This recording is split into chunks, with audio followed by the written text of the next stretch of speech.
அஜ்ஞானேன ஆவர்த்தம் ஞானம் தேன முக்கியந்தி ஜந்தவः ஞானேன தது அஜ்ஞானம் தேஷாம் ஆதித்யவிஜானம் பிரகாஷயதி பாரத. அதனால் இந்த ஞானத்தினால தான் அஜ்ஞானம் போகும். அதனால தான் தேஷாம் சாஸ்வதம் ஆத்மனா. ஞானம் வந்தால் தானாக அஜ்ஞானம் ஓடிடும். அதனால் அஜ்ஞானத்தை போக்குறதுக்கு ஞானத்தை சம்பாதிக்கணும். தேஷாம் ஆதித்ய விஜானம். அந்த ஞானம் வந்தாச்சுன்னா என்ன ஆச்சுன்னா எல்லாம் போயிடும். பிரகாஷயதி தத்பரம். இந்த ரெண்டாவது வஸ்து தெரியாததுனால அந்த ரெண்டாவது வஸ்து தெரியாதது தான் ஞானம். அந்த ஞானம் வந்துவிட்டு தான் எல்லாம் ஒரே ஆத்மாதான்னு ஒரே சுரூபமாக பிரபஞ்சம் முழுக்க உலகம் முழுக்க 14 உலகம் ஒரே மாதிரியாக ஞானஸ்வரூபமாகவே அப்படி பிரகாசிக்கும். ஆத்மஸ்வரூபமாக ஜோதிஸ்வரூபமாக பிரகாசிக்கும்.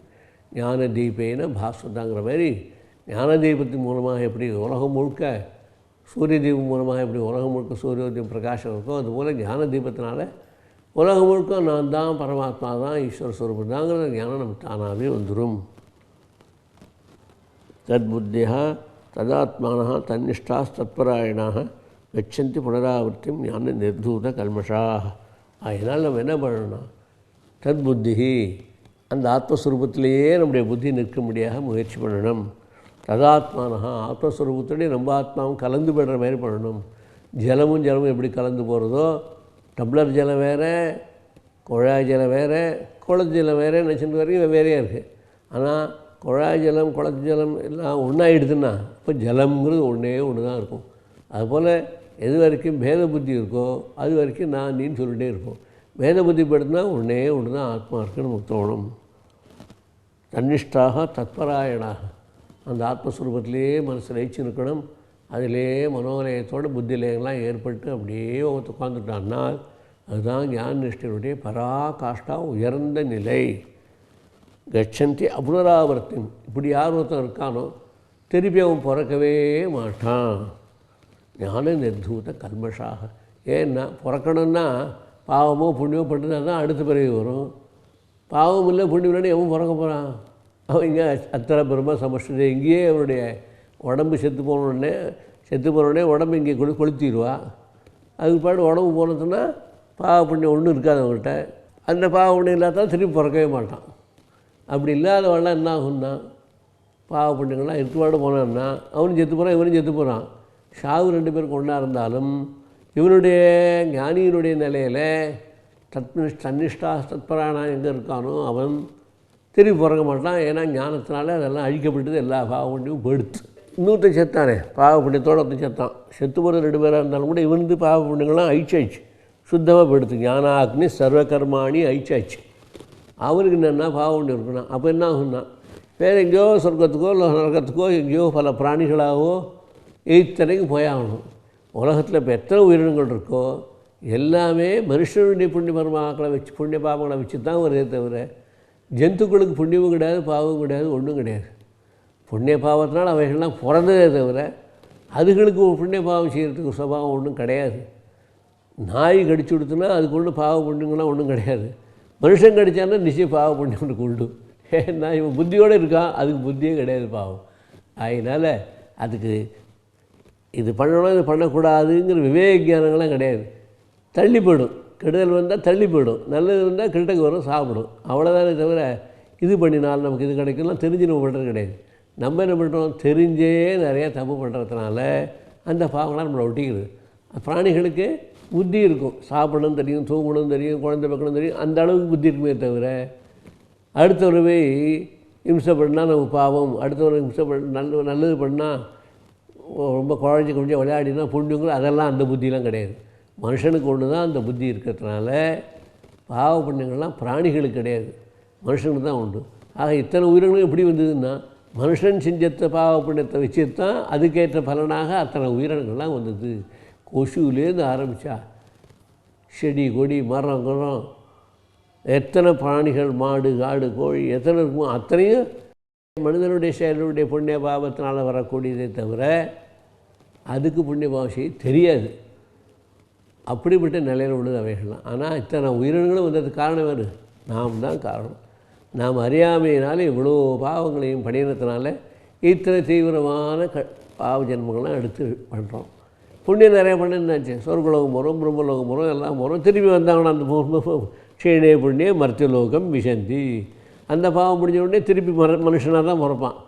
மனுஷனாக பிறந்த ஒரு பாடு திருப்பி புண்ணிய பாவம் பண்ணிகிட்டு இருப்பான். புனரப்பி ஜனனம் புனரப்பி மரணம் புனரப்பி ஜனனி ஜடரே சேனம் இக சம்சாரே பகுதுஸ்தாரே கிருபையா பாரே பாஷி முராரேன்னு பஜகவதி சொல்கிற மாரி திருப்பி திருப்பி ஜென்மா மரணம் கர்ப்பசயனம் இப்படியே மூணு வந்துகிட்டே இருந்து நம்மளை பிராணனை வாங்கி போரும்னு சொல்கிற அளவுக்கு ஆகிடும். இது பகவானுடைய அருள் இல்லாத வரைக்கும் இதை தீர்க்கவே முடியாது. அவரால் தான் தீர்க்க முடியும் இதை.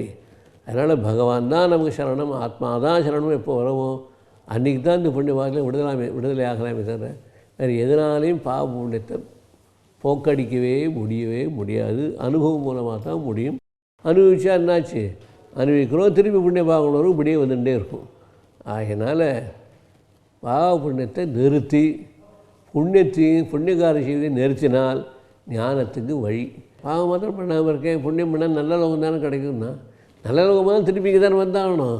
அதனால் பாவம் பண்ணால் எப்படி பல துஷ்ட பிறவிகளை எடுப்பியோ அந்த பிறவி முடிஞ்சோடனே திருப்பி மனுஷ ஜென்மம் வரணும். பாவம் புண்ணியம் பண்ணாக்க நல்ல லோகங்கள்லாம் கிடைக்கும், சந்தோஷமாக இருக்கலாம், ஆனந்தமாக இருக்கலாம். ஆனால் திருப்பவும் இந்த ஜென்மாவுக்கு தான் வந்தாகணும்.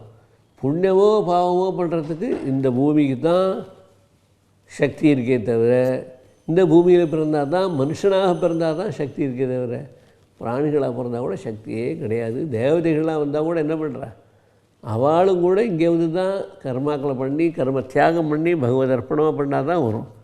எத்தனோ தேவதைகளுக்கு சாபங்கள்லாம் வந்துடும், கீழே இறங்கி வரா. அவள் பரமேஸ்வரன் பூஜை பண்ணி சாப விமோசனம் பண்ணி திருப்பி என்னாச்சு, அவாஸ்தானத்துக்கு அவள் போய்டுறா.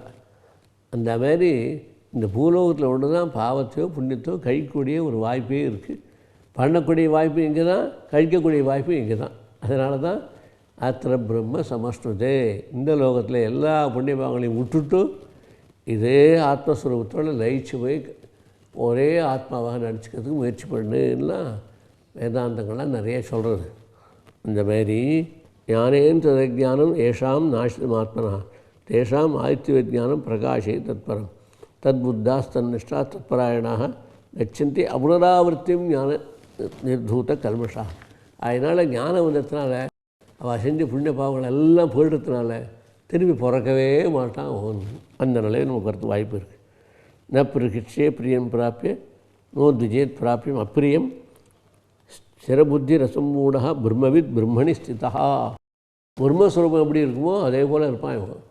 அவனுக்கு பிரியத்துலேயும் ஆசை வராது, சந்தோஷம் வராது, துவேஷத்தை கண்டு அவன் மேலே கோவப்பட்டு சண்டை போடவும் மாட்டான்.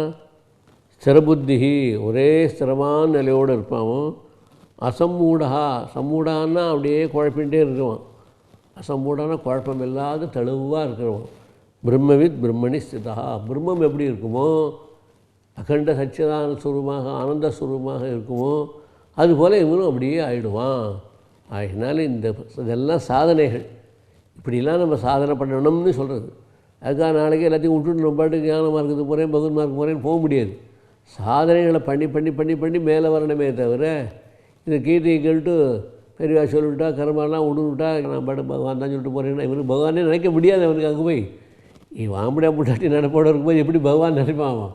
அதனால் அதை விட்டுட்டு போக முடியாது.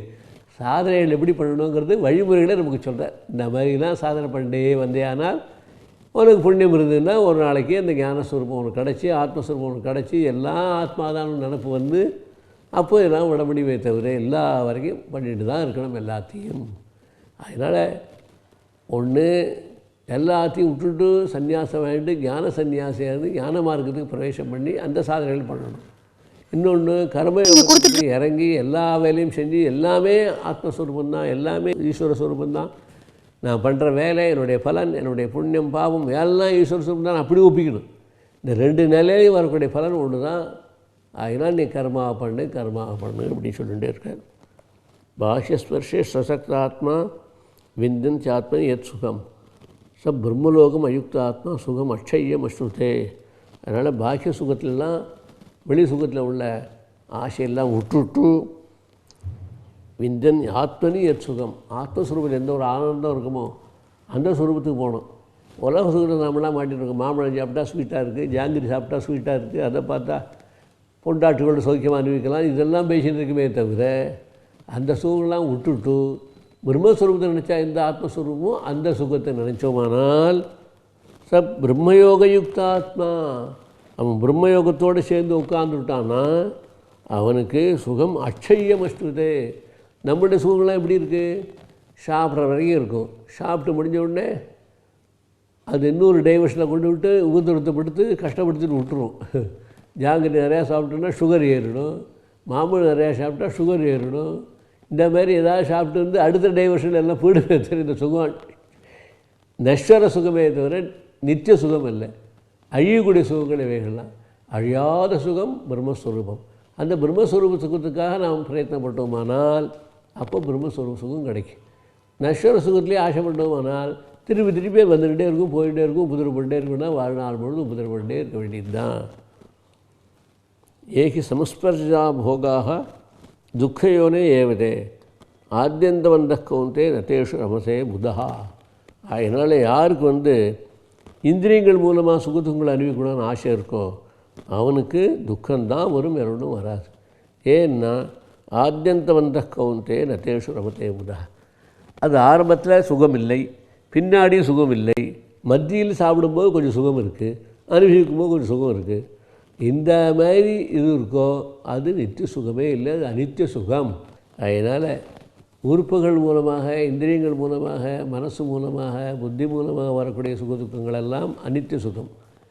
எது இந்திரியங்கள் மூலமாக, புத்தி மூலமாக வராமல் ஆத்ம மூலமாக, ஈஸ்வர சுகம் மூலமாக வரக்கூடிய சுகமோ அதுதான் நித்தியமான சுகம்.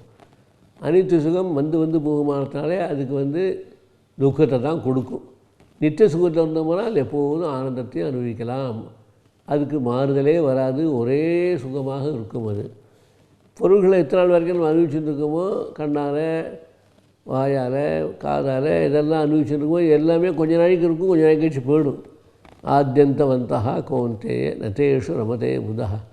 நல்ல ஞானியாக உள்ளவன் இந்த சுகத்தெல்லாம் அனுபவிக்க போக மாட்டான். உறுப்புகள் மூலமாக வரக்கூடிய சுகத்தை அனுபவிக்க போக மாட்டான். யார் அஜ்ஞானியாக இருக்கானோ அவன் தான் இதெல்லாம் மாட்டின்னு முழிச்சுன்னு கஷ்டப்பட்டுன்னு உட்காந்துருப்பான். இதெல்லாம் சாதனைகளுக்காக சொல்கிறது, நம்ம நாளைக்கு பண்ணுங்கிறதுக்காக இல்லை. இப்படிலாம் சாதனைகள் பண்ணி பண்ணி பண்ணி மேலே வரணுங்கிறதுக்காக சொல்கிறது எல்லாம்.